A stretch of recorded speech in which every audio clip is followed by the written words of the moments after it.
What's going on around Appalachia almost 1 week after the Wastelanders got released? There's plenty to go over, that's for sure. Devs have disabled the vending machines and display cases due to a major duplication glitch. Also, there are new community events, pets might be on the way, and so much more. It's news time.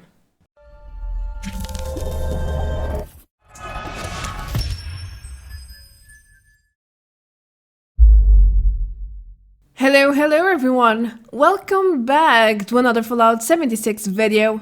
I have been really overwhelmed by the new Wastelanders content lately, but I did not forget the news. So here's another 15 things you should know right now regarding the state of the game.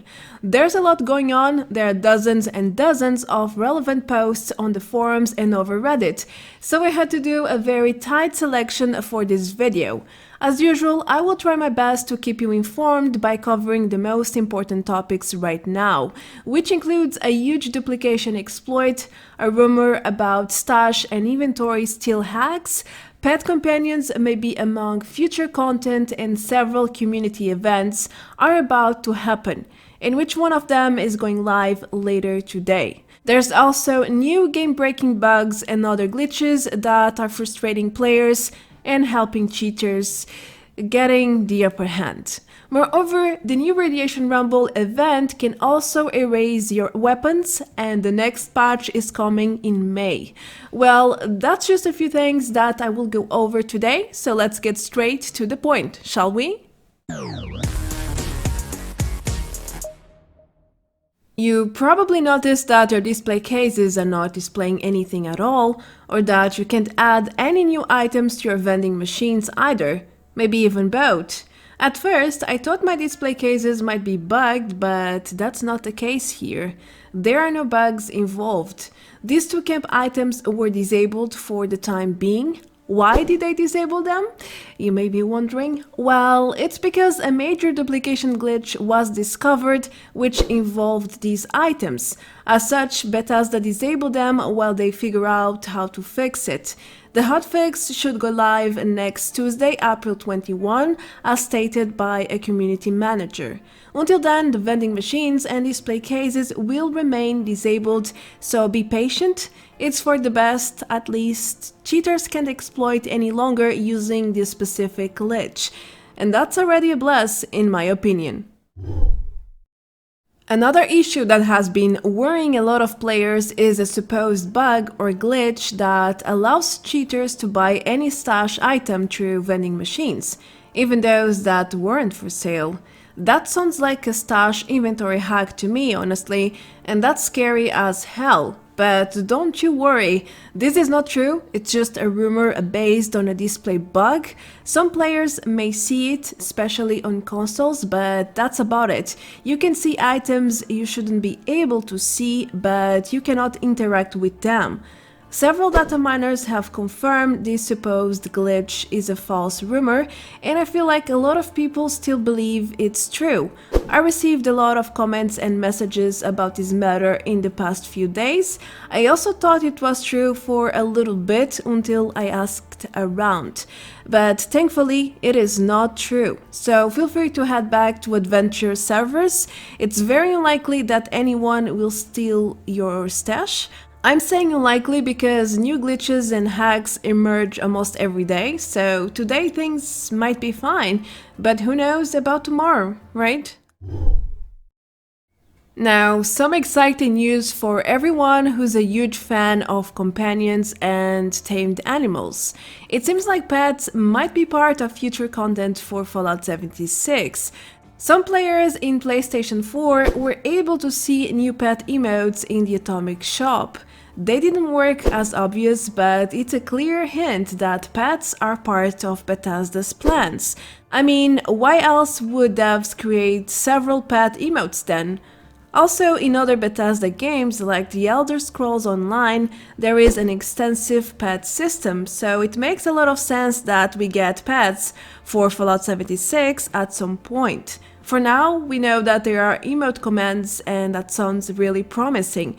These include sitting, rolling over, playing dead, and even speaking. Anyway, several posts were made over Reddit, but people didn't seem that interested in discussing it. Well, only time will tell if we are really getting pets or not. Today is party day, and I mean it literally. Bethesda organized a virtual party for the Wastelanders release, which should go live very soon actually. Stay tuned to their live channels such as YouTube and Twitch. Bethesda's Vice President Pete HINES will attend the event, as well as the YouTube JUICEHEAD and OWBORN, two legends of the Fallout community. It's supposed to be a chill event, but who knows, maybe we get to learn something more about the future of the game. I doubt they will speak only and exclusively about Wastelanders DLC. Anyhow, the event post at Reddit has plenty of details about what's going to happen there, including messages from the community, and there's even a musical guest. So if you are free tonight, this is definitely a decent event to check out. Talking about events, there's going to be another one happening next week on April 23rd. It's a Reddit AMA event, which means you can ask about anything you want regarding the new Wastelanders content. Two developers will attend this AMA, including the project lead and the lead designer for Fallout 76. As such, if you have any questions or if you would like to learn more from one of the most reliable sources, then make sure not to miss this special event next Thursday. I'm just not sure how will the event work. Maybe community managers will be selecting questions, otherwise it would be too much data to process and answer in a short period of time. Anyway, we might be able to get some further details on what's coming next. Let's wait and see. Recently, Bethesda has published a thank you message to the community. They said the Wastelanders DLC wouldn't have been possible without all our help, dedication and passion. Well, I can't really disagree with them on this one. The private test server was a huge help in so many ways. I can only imagine all the hundreds of bug reports and feedback emails they have received during the past few months. Also, Fallout 76 has one of the most dedicated communities ever. No matter how bad things get, most veteran players still return and support the game. Anyhow, it's always pleasant to see developers acknowledging good deeds instead of turning a blind eye to everything that is happening in their own community. We are definitely on the right path here. Now, one of the most concerning bugs that I heard of so far takes place at the new event Radiation Rumble. It doesn't always happen as obvious, but there is a chance that you lose your equipped weapon if you die during the event. Why or how does that happen? I don't know. But just look at this footage. This player lost his heavy weapon just after dying during one of the waves. When he respawned, the weapon was nowhere to be found. I advise you to use a weak weapon during this event, one that you might not be upset if you end up losing it. I wouldn't want to risk losing my bloodied explosive machine gun or shotgun, just saying. Or well, make sure you never die, that's also an alternative, but as we know, dying can happen to all of us every now and then, it's part of the game, so I would really stick to a weaker weapon in this case. So, I am ignoring most of the bugs I have encountered since the Wastelanders got released. I'm not adding a bug section this time for a change, but I have to mention that certain bugs are turning your experience into hell. Sometimes it has been unplayable for me. For example, my allies often get stuck and don't respond. Dying is a death sentence for me most of the time.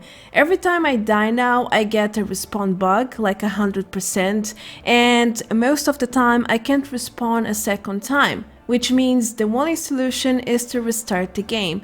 Amazing, right?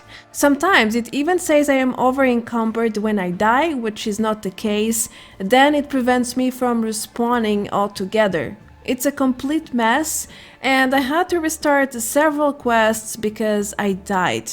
Just dying once can mess up the entire quest. Also, some main quests have bugged out for me, such as NPCs not showing up or not talking at all. That also means you need to reset the quest. I had to reset the last faction quest 4 times before I was able to complete it. Imagine my amusement. I was about to give up that night. It was extremely upsetting. All of this to report that all the new bugs are making the game unplayable at certain points for some players. Besides the new duplication glitch that Bethesda is fixing right now, we got lots of new bugs and exploits that a lot of players are abusing right now. I don't want to get into details for obvious reasons, I really don't support exploits, but there are several ways for people to glitch certain quests and obtain the items they want, instead of a single randomized item as intended. There's also exploits for reputation in daily quests and many other things. It makes me really angry to know a lot of people are cheating one way or the other, especially now that the game has become so grindy and it's really difficult to get there through legit ways. Let's hope Bethesda puts an end to all of these exploits before things get out of hand. Dozens of new random encounters were added to the game with the Wastelanders DLC. I know most of you are focused on the main quest lines and farming, reputation, gold, and other things, but the new random encounters are also there for you to explore. I have been finding lots of new ones in the past couple of days, and I must say I am quite impressed with all the details and even the new categories of encounters we have now. I'm sure there's lots of new mysteries and secrets to be unveiled, such as the hidden companion, the settler, a wanderer who can spawn in random encounters. Well, I will surely get back to my adventures whenever I find the time. As some of you know, the private test server is now closed. What's next, you may ask? Well, according to Bethesda, the PTS will be used to test future patches, which means the private will most likely become the public test server, the one that was promised to us long ago, but never saw the light of the day. Now Bethesda said they are working on expanding the test server to more players, and it makes proper sense to make it public in my view. After all, most players only want to play the official server, so it's unlikely that the test servers will get overpopulated if they become public, unless a huge new DLC is on the way. In that case, things would have to be different again, but that's way too much speculation already, so let's leave it there. The Wastelanders is live and running, now what? Well, Bethesda has already announced that the next update is coming in May, and with it we are getting the delayed seasonal event Fastnacht Parade with some changes as well. They will also bring more bug fixes and improvement points in the upcoming patch. However, most of them will be fixes for the Wastelanders content. You know, issues that were previously reported during the PTS, but they haven't been addressed yet. Well, improvements are always welcome in my view, especially for the new content, so bring it on, we are all waiting for it. Twitch Prime received an update recently. There are new items for you to claim if you have Amazon Prime, of course. You can now get exclusive Settler and Raider items with the Twitch Prime Wastelanders bundle, which includes faction-themed outfits, player icons, and lamps for your camp.